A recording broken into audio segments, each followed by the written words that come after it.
ஒரு சகோதரர் கொழும்பிலிருந்து ஒரு கேள்வியை கேட்டிருக்கிறாரு. அவர் என்ன கேட்கிறாருன்னு சொன்னா, தற்போது நம்முடைய சமூக சூழ்நிலைகளில் பலவிதமான நிகழ்வுகள், வைபவங்கள் நடைபெற்று வருகிறது. அதிலும் குறிப்பாக பாடசாலைகள்ல பேக் டு ஸ்கூல் என்ற பேர்ல, பாடசாலைகளின் பழைய மாணவர்கள் சந்திப்பு என்ற பேர்ல ஒரு நிகழ்வு நடக்குது. இந்த நிகழ்விற்கு மார்க்கத்தில் அனுமதி இருக்கிறதா? இந்த நிகழ்வில் பங்கு பெறுவதற்கும் கலந்து கொள்வதற்கும் மார்க்கத்தில் அனுமதி இருக்கிறதா என்று கேட்கிறார். இந்த பேக் டு ஸ்கூல் என்ற பேர்ல தற்போது சமூகத்துல ஒரு பழைய மாணவர்கள் ஒன்று சேர்ந்து சந்தித்து சங்கமித்து பாடசாலை அபிவிருத்தி பணிகளுக்காகவோ அல்லது பழைய மாணவர்களுடன் நட்பு உறவாடிக் கொள்வதற்காகவோ பல நோக்கங்களுக்காக வேண்டி ஒன்று சேரக்கூடிய ஒரு பழக்கம் சமூகத்தில் இருக்கிறது. அப்ப இந்த நடைமுறை, இந்த பேக் டு ஸ்கூல் என்ற பேர்ல இந்த நடத்துற நடைமுறை மார்க்கத்துக்கு உட்பட்டதா இல்லையாண்டு அந்த சகோதரர் கேட்கிறார். ஒரு விஷயம் மார்க்கத்துக்கு உட்பட்டதா இல்லையா என்று பார்ப்பதற்கு, மார்க்கத்தில் அனுமதிக்கப்பட்டதா இல்லையா என்பதை சொல்வதற்கு, அந்த நிகழ்வுல என்ன நடக்குது, எந்த நோக்கத்துக்காக அது ஒன்று சேரப்படுகிறது, எத்தகைய நிகழ்ச்சி நிரல்கள் அந்த நிகழ்விலே நடைமுறைப்படுத்தப்படுகிறது என்பதை வைத்துதான் ஒரு முடிவை நாங்கள் எடுக்க முடியும்.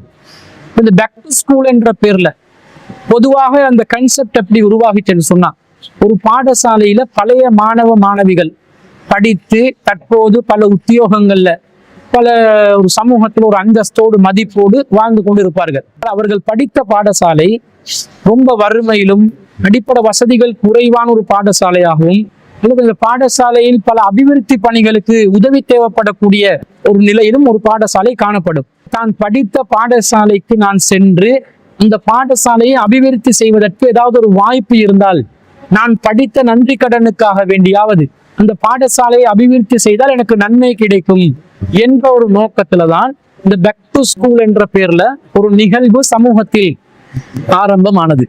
அப்போ ஒருத்தர் மட்டும் போய் பாடசாலை அபிவிருத்தி பணி செய்வதாக இருந்தால் அது குறைந்த அளவில் தான் இந்த அபிவிருத்தி பணி நடக்கும். அப்ப இது போன்று தன்னுடைய காலத்தில் படித்த பல மாணவர்களை ஒன்று சேர்த்து படித்த பாடசாலையில என்ன குறைபாடு இருக்குது, எந்த அபிவிருத்தி பணியை நாங்கள் தற்போது மேற்கொள்ள வேண்டும், கல்வியை மேன்மைப்படுத்துவதற்கு அந்த பாடசாலைக்கு எந்த விதத்தில் நான் உதவலாம் என்ற வகையில ஒருத்தர் சிந்தித்து பல மாணவர்களை ஒன்று திரட்டி அந்த சமகாலத்துல படித்த மாணவர்களை சேர்த்து கொண்டு இந்த அபிவிருத்தி பணியை நிறைவேற்றினால் சிறப்பா இருக்கும் என்ற கருத்துல ஒன்று கூடினார்கள் என்று சொன்னால், அப்படி ஒன்று கூடி அந்த பாடசாலையில என்ன குறைபாடு இருக்குது அதை பார்த்து பொருளாதார ரீதியாகவோ அல்லது மனித வளங்களூடாகவோ அல்லது வேறு விதத்தில் அந்த பாடசாலையில் முகம் கொடுக்கக்கூடிய ஒரு பிரச்சனையை தீர்க்கக்கூடிய விதத்திலோ ஏதாவது ஒரு நன்மையை செய்வார்கள் என்று சொன்னால் மார்க்கத்துல இது தடுக்கப்படாது. ஏன்னா அல்லாஹ் தஆலா குர்ஆன்ல நமக்கு சொல்கிறான், வத்தஆவனு அலல் பிர்ரி வத்தக்வா, நீங்கள் நன்மையிலும் இறையச்சத்திலும் ஒருவருக்கொருவர் உதவி செய்து கொள்ளுங்கள். வலா தஆவனு அலல் இஸ்மி வல் உத்வான், தீமையிலும் வரம்பு மீறும் காரியங்களிலும் ஒருவருக்கொருவர் உதவி செய்து கொள்ளாதீர்கள். வத்தகுல்லாஹ, அல்லாஹ்வை அஞ்சிக் கொள்ளுங்கள். இன்னல்லாஹ ஷதீதுல் இகாப், அல்லாஹ் கடுமையாக தண்டிக்கக்கூடியவன் என்று திருக்குர்ஆன்ல 5வது அத்தியாயத்தில் 2வது வசனத்துல அல்லாஹ் சொல்றதை நாங்க பாக்குறோம். அப்ப நல்ல காரியமாக இருந்தா, பாடசாலையில அபிவிருத்தி பணி, ஒரு கட்டிடம் கட்ட வேண்டி இருக்குது, ஒரு நூலகத்தை கட்ட வேண்டி இருக்குது, அல்லது ஒரு ஆய்வு கூடம் கட்ட வேண்டி இருக்குது, ஒரு லெப்பை கட்டணும், ஒரு லைப்ரரியை கட்டணும், அல்லது பாடசாலைக்கு ஆசிரியர்கள் பற்றாக்குறையா இருக்கிறாங்க, ஆசிரியர்களை எந்த துறையிலிருந்து தெரிவு செய்து எப்படி அந்த பாடசாலைக்கு நியமனத்துக்கான ஏற்பாடுகளை அரசு உத்தியோகத்தவர்களை அணுகி செய்து கொள்ளலாம், ஜோனல் எஜுகேஷன் ஆபீஸை அணுகி, கல்வி வலய நிலையங்களை அணுகி எப்படி இந்த ஆசிரியர் பற்றாக்குறையை நிவர்த்தி செய்யலாம், அல்லது இந்த பாடசாலைக்கு நவீன தொழில்நுட்பம் உள்ளடக்கிய கணினி வசதிகள் தேவை, அல்லது இந்த பாடசாலை மாணவர்களுடைய வருகை ரொம்ப குறைவாக இருக்குது, காரணம் வறுமையாக இருக்கிறது, படிப்பதற்கு ஆர்வம் உள்ள மாணவர்கள் மாணவிகள் படிப்பதற்கு வசதி இல்லாமல் இருக்கிறவர்கள், அவர்களுக்கு ஒரு ஸ்காலர்ஷிப்பை கொடுத்து அவங்களுக்கு ஒரு கல்வி ஊக்குத்தொகையை வழங்கி எப்படி அந்த படிப்பை மேன்மைப்படுத்தி செல்வதற்கு உதவி செய்யலாம், இது போன்ற காரியங்கள்.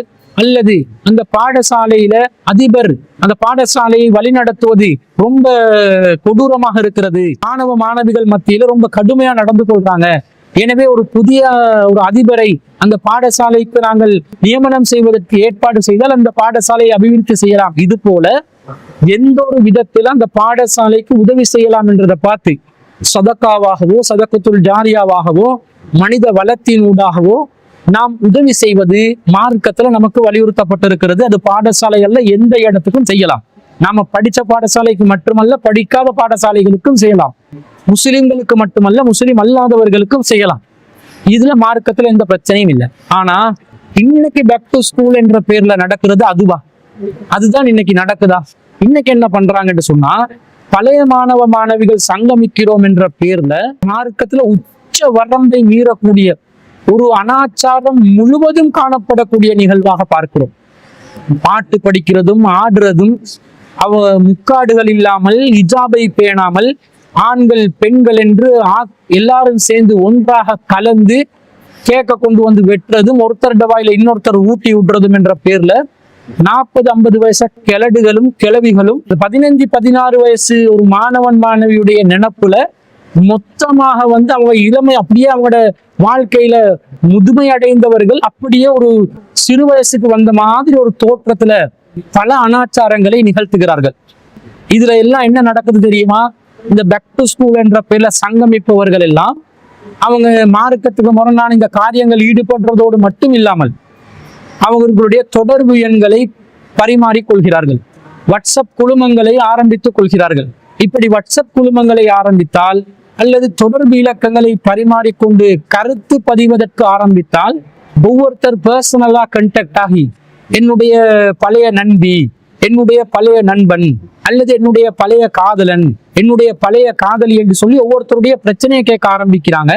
கடைசி அதனுடைய உச்ச வரம்பு எங்க போயிட்டு நிக்குதுன்னு சொன்னா, ஒவ்வொருத்தரும் தனிப்பட்ட முறையில ஒரு குடும்ப வாழ்க்கையில் உள்ள பிரச்சனைகள், தன்னுடைய சோக கதைகள், சோக கதை, சொன்ன கதை, சொல்லாத கதை, எல்லா கதையும் சொல்லி தவறான உறவுகளில் அவர்கள் தவறான நட்புகளையும் தவறான தொடர்புகளையும் கள்ள காதல்களையும் உருவாக்கக்கூடிய ஒரு சூழ்நிலை உருவாகி கொண்டு இருக்கிறது. அபிவிருத்தி பணி நடக்குதோ இல்லையோ, இவங்க 2 பேரும் சேர்ந்து கள்ள உறவுல முழு ஒரு மனக்கோட்டையை உருவாக்கி கட்டி ஆளுவதை நாங்கள் பார்க்கிறோம்.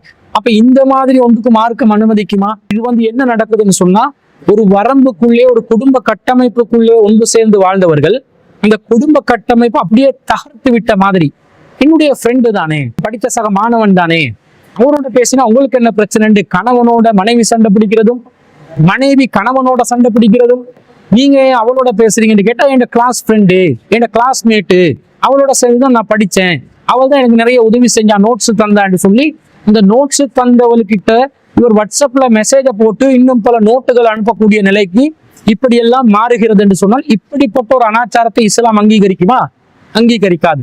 பேக் டு ஸ்கூல் என்ற பேர்ல பெரும்பாலும் பக்க விளைவில மொத்த விளைவாக இந்த கள்ளக்காதல் தொடர்புகளும் அனாச்சாரங்களும் நிகழ்வதை நாங்கள் பார்க்கிறோம். பேக் டு ஸ்கூலாலேயே பல கணவன் மனைவிமார்கள் காதி நீதிமன்றத்துக்கு சென்று மனைவி பழைய காதலோடு ஓடிய கதைகளும் கணவன் பழைய காதலியுடன் ஓடி போன கதையும் பரவலாக நாங்கள் பார்க்கிறோம், கேட்கிறோம். பல குடும்ப பஞ்சாயத்துகள் வருகிறது. அப்ப இந்த மாதிரி ஒரு அனாச்சாரமாக இது இருக்கும் என்று சொன்னா, ஒரு அனாச்சாரம் நம்முடைய வாழ்க்கையை சீரழிச்சு கொண்டு, நம்முடைய மானத்தை சீரழிச்சு கொண்டு, கௌரவத்தை பாதிச்சு கொண்டு, இத்தகைய ஒரு பேக் டு ஸ்கூல் நமக்கு தேவையா? சதக்கா செய்யறதா இருந்தா எங்கேயும் செய்யலாம். இது ஸ்கூல்ல மட்டும்தான் செய்யணுமா? வெளியூர்ல எங்கேயாவது எப்படியாவது குடும்பத்துல யாருக்காவது சதக்கத்துல் ஜாரியா செய்ய நினைத்தால் செய்து விடலாம். ஆனா இவங்க திறந்து வச்சிருக்கக்கூடிய இந்த பேக் டு ஸ்கூல் என்றது மிகப்பெரிய ஒரு மோசமான விளைவுகளை ஏற்படுத்தக்கூடியதாக ஆகுகிறது. அப்ப இதை 2 நாங்க எப்படி பார்க்கணும் என்று சொன்னா, மார்க்க ரீதியாக ஸ்கூலுக்காக அபிவிருத்தி பணிக்காக போறோம், ஏதாவது படித்த பாடசாலைக்கு நன்றி கடனுக்காக வேண்டி ஏதாவது அபிவிருத்தி பணிக்கு உதவி செய்யறோம்னா போயிட்டு வாங்க, அந்த வேலையை செஞ்சிட்டோமா வந்தமாண்டு இருக்கணும். இந்த ஆணுடன் எந்த நிலையிலும் தேவை இருந்தால் பேசலாம், தேவை இல்லாமல் கொஞ்சி குழாமி பேசுவதற்கான ஒரு இடமாக அல்லது சகஜமாக மஹ்ரம் அஜ்னபி உறவுகள் என்பதை எல்லாம் கடாசி விட்டு சகஜமாக பழகக்கூடிய ஒரு களமாக இந்த பேக் டு ஸ்கூல் என்ற கதவை திறந்து கொண்டு விபச்சாரத்திற்குரிய ஒரு வாசகத்தை திறந்து கொள்வார் என்று சொன்னா, அத்தகைய பேக் டு ஸ்கூல் ஒன்றுக்கு நாங்க யாரும் போக வேண்டிய அவசியம் இல்லை. ஏண்டா அல் குர்ஆன்ல கூட நமக்கு என்ன அல்லாஹ் சொல்கிறான் என்று சொன்னா, அல்லாஹ் ரப்புல் ஆலமீன் இந்த மதுவை தடை செய்கின்ற நேரத்துல நமக்கு முக்கியமான ஒரு சட்டத்தை சொல்லி தருகிறார். எப்படி அல்லாஹ் சொல்றான்?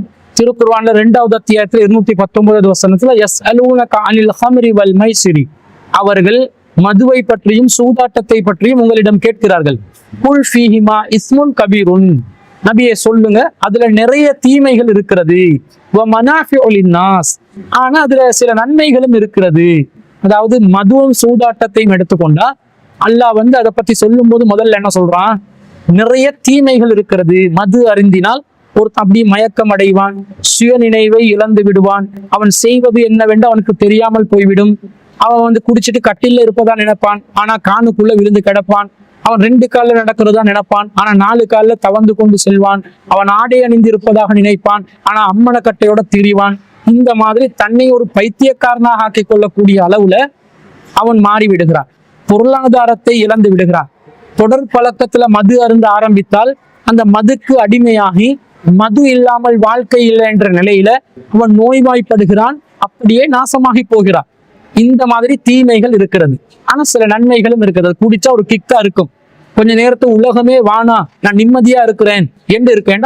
அந்த மூளோட பேலன்ஸ் அவன் இழக்கிறதுனால அவன் இயல்பான கவலைகள் பிரச்சனைகள் எல்லாம் அவனுக்கு மறந்து விடும். மைண்ட் ரிலாக்ஸ் ஆகுதுன்னு அவன் நினைக்கிறான். அப்ப இந்த மாதிரி சில நன்மைகளும் இருக்கத்தான் செய்து. இதே மாதிரி சூதாட்டத்திலும் அதிகமான தீமையும் சில நன்மைகளும் இருக்கின்றன. ஆனா அதிலே இருக்கக்கூடிய தீமை அதிலே இருக்கக்கூடிய நன்மையை விட அதிகமாக இருக்கிறது. எனவே நீங்கள் இதை விட்டு விலக வேண்டும் என்று அல்லாஹ் சொல்கிறான். அப்ப மதுவை அல்லாஹ் தடுக்கும் பொழுது நன்மையும் இருக்கிறது, தீமை அதிகமாக இருக்கிறது. தீமை அதிகமாக இருந்தால் அதை விட்டு விலக வேண்டும் என்பதுதான் இஸ்லாத்தின் அடிப்படையாக இருக்கிறது. அப்ப இந்த பேக் டு ஸ்கூல் என்றதுல நன்மைகளும் இருக்கிறது, தீமைகளும் இருக்கிறது. நன்மை அதிகமாக இருக்குதா தீமை அதிகமா இருக்குதான்னு பாருங்க.